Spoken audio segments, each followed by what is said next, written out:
Good morning, I'm Annika Colbert. It's Tuesday, March 30th. What's holding up the process for receiving CalFresh benefits? We'll have more on that next, but first, let's do the headlines. San Diego County officials say about 20% of San Diegans 16 and older are now fully immunized against COVID-19. Meanwhile, vaccine supplies continue to fluctuate, and the Scripps Vaccination Superstation at the Del Mar Fairgrounds will shut down for tomorrow because of the shortage. COVID-19 vaccines will be made available to people 50 and older beginning on Thursday, and then to everyone 16 and up starting April 15th. And the county will soon open 3 new vaccination sites in Southeast San Diego, Escondido, and Sherman Heights. Nearly 40 of the more than 500 teenage girls who arrived at the San Diego Convention Center over the weekend have tested positive for COVID-19. None of the cases are serious, according to the Health and Human Services, but all of the girls are symptomatic at this time. The girls who tested positive are being sheltered away from the rest of the children. About 250 more unaccompanied migrant children were scheduled to fly into San Diego on Monday for a total of 750 youths. That's according to the city news service. Santa Ana winds will sweep through San Diego today, bringing warm temperatures. The warm weather will continue through the week before cooling down by the weekend. From KPBS, you're listening to San Diego News Now. Stay with me for more of the local news you need.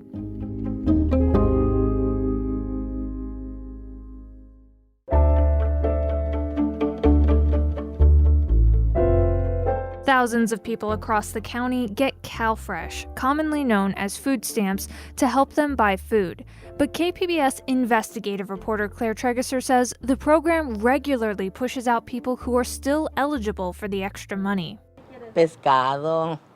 Fish, well, salmon, which is at times very expensive. Maria Gonzalez de Ochoa stands outside her El Cajon apartment and talks about what she likes to buy with her CalFresh food stamps. El salmón. Salmon, fresh chicken, the green organic kind. We like the good stuff when it is available. The 74-year-old house cleaner finally got on the program in 2019. It took them a while to reply, but blessed be God, they did accept me. But I only lasted a mere 2 months. Within a matter of months, her elation had turned to disappointment. Gonzalez de Ochoa was told her benefits had stopped because a report was missing. However, she says that's not right. I called and asked them if they had received it, and they said yes. But towards the end of December, I called them, and they said that it had been suspended due to that paper. Right now, under the CalFresh program, which distributes food stamps paid for by the federal government, an individual will receive $234 a month, a temporary increase due to the COVID-19 pandemic. But this money comes with a number of strings attached. Every 6 months, recipients have to provide written proof of any and all changes to their employment status, family size, and living arrangements. They also have to submit to an interview, either in person or on the phone. If any of these steps are missed, the money stops. Households are 6 times more likely to leave the program in these months in which they have to jump through one of these paperwork hoops. Matt Unrath, a research fellow at UC Berkeley's California Policy Lab, says the complicated process regularly drives out CalFresh recipients who are still eligible for the program. In San Diego County and across the state, between half and 3/4 of the recipients who left the program were still eligible for the benefits, according to the study. We think that this has to do with understaffing and a lack of training. Anahid Braki is CEO of the San Diego Hunger Coalition, a nonprofit that helps people apply for CalFresh. She says there needs to be more county funding for caseworkers and call center operators who help people get their benefits. We will see whether it's been just a lack of funding that has contributed to that or not, now that we've got more political will to make these things happen. But what we're seeing is a little bit too much comfort with how much people suffer trying to go through the process.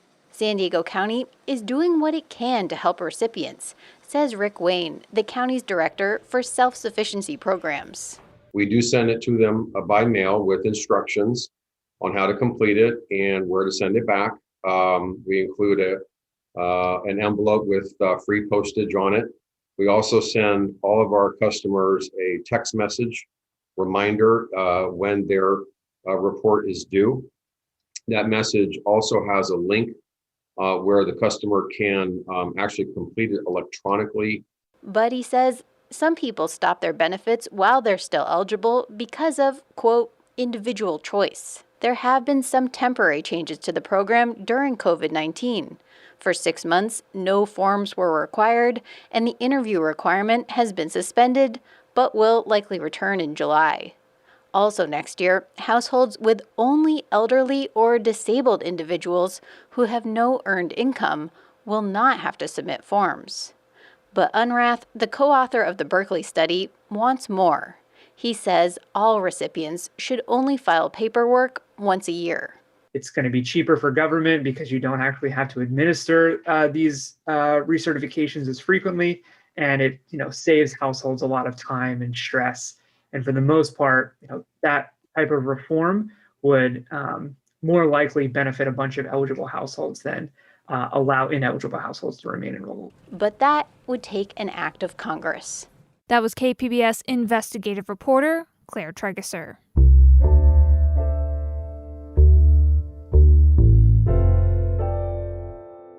The San Diego Convention Center has become a temporary home for hundreds of young migrant girls who cross the southwest border seeking asylum. Multiple San Diego County organizations have now teamed up to provide an education to these teenagers during their stay. KPBS education reporter Joe Hong has more. Close to 700 teenage girls from various countries in Latin America are being provided temporary shelter at the convention center as of Monday night. The migrant children, who are between 13 and 17 years old, will be provided with an education in English and the arts for the duration of their stay, which will last through July. Roberto Carrillo is a principal at the San Diego County Office of Education's Juvenile Court and Community Schools. So definitely supports an English acquisition of English. Definitely want to start introducing them into the arts and the visual arts and performing arts, and also give them the opportunity to start expressing themselves through written formats, giving them basic understanding of the English language. Carrillo says about 13 teachers from districts all over San Diego have volunteered to work with the migrant students. Just writing, poetry, that's all focused on just giving them the opportunity to have that outlet. I don't necessarily know their individual stories, but I could imagine it can just be a lot of difficulty. They've experienced many difficulties, which, for the reasons why they're here. Instruction will start as soon as Tuesday once the youth have all arrived and settled in. Young people just got here. They're still arriving from what I understand. So it gives us an opportunity to kind of put everything together. So when we're ready to go, we hit the ground running and provide the best possible program that we can for them. Carrillo says community members who want to support these educational efforts should contact South Bay Community Services or the San Diego County Office of Education. And that was KPBS education reporter Joe Hong. Bay Area Assembly member Rob Bonta, who's a Filipino-American, was named California's new Attorney General last week. As Cap Radio's Sarah Mises-Tan reports, many see Bonta as a bridge between the Asian American and Pacific Islander community and law enforcement. Bonta is the state's first Filipino-American Attorney General. As a result, many Sacramento AAPI leaders hope his appointment can change the way law enforcement handles hate incidents against people in the community. Janice O'Malley Galizio is with the Sacramento OCA, an AAPI advocacy group. She says her organization hopes that Bonta can improve trust between the community and law enforcement. When you look at what happened in Atlanta and the fact that it is not going to be considered a hate crime, it makes people second guess whether or not it makes sense to report any hate crimes or incidents. Arthi Kohli of the Asian Law Caucus says she's optimistic because Bonta has a track record of protecting civil rights and standing up for the AAPI community. I believe Attorney General Bonta recognizes the need for accountability, and I think he will be putting resources to ensure that there is accountability that recognizes racial hatred. Bonta said last week when accepting Governor Gavin Newsom's appointment that he would use his position as Attorney General to help curb the rise in AAPI hate incidents and prosecute those responsible. And that was Cap Radio's Sarah Mises-Tan reporting from Sacramento. Coming up, a new analysis of police stops in San Diego shows consistent bias in police practices. We'll have more on that next, just after the break.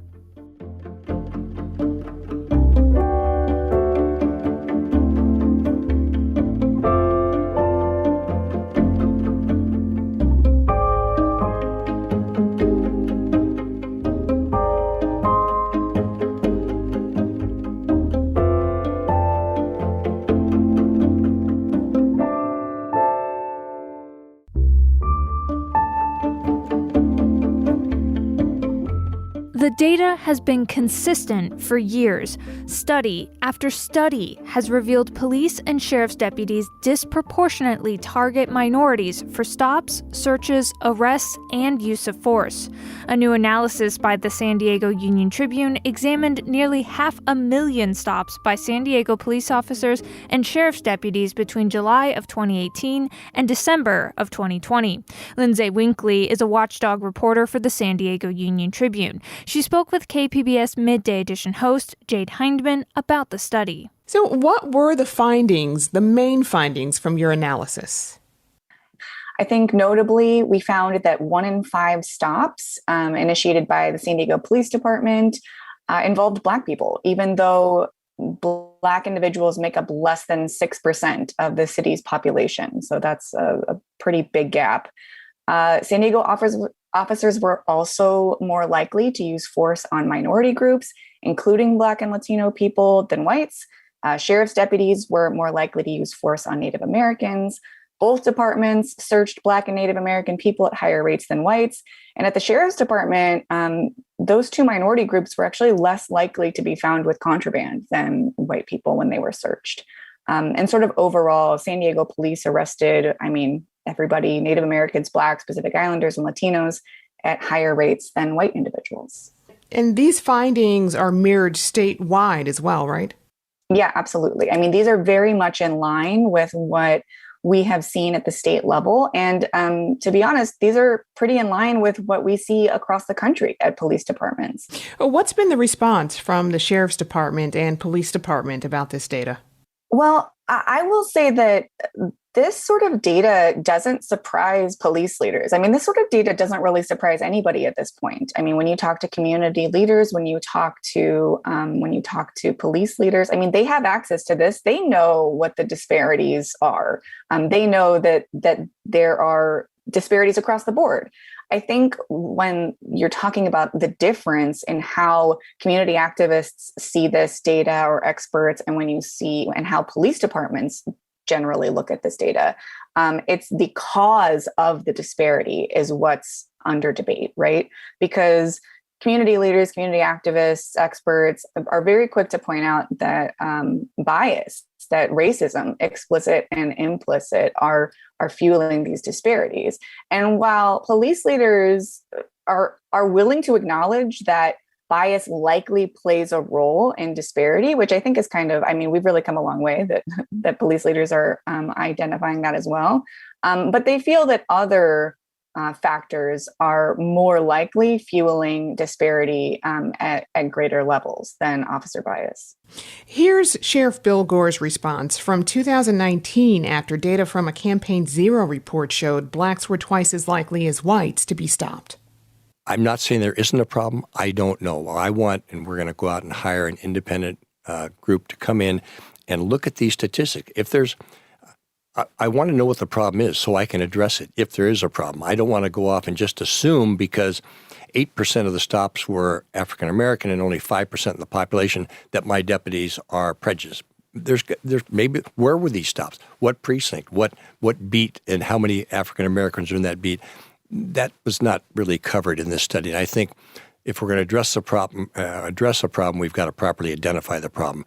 I'm not putting my head in the sand. If there's a problem, we'll change our training. We'll do whatever it takes to make sure that my deputies are abiding by the laws of the state and the Constitution of the state of California. Now that time has passed and there's even more data, do you think Sheriff Gore is putting his head in the sand here? That's a hard question to answer. I mean, I will say this. The Sheriff's Department did partner with the Center for Policing Equity, which is the same group that the San Diego Police Department has partnered with.